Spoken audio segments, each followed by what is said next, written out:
അഞ്ചാം ദിവസത്തെ അമ്പിളി പോലുള്ള അധരാലയത്തിലെ സ്വർണ ചഷകത്തിൽ അതിക്കുറുക്കി വെച്ചുള്ള പഞ്ചാമൃതം വിറ്റതോ വിൽക്കുവാൻ വെച്ചതോ ഏതാണീ രാജാത്തീ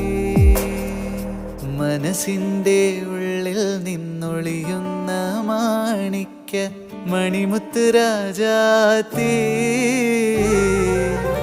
മനത്തുദിച്ചതോ മണ്ണിൽ മുളച്ചതോ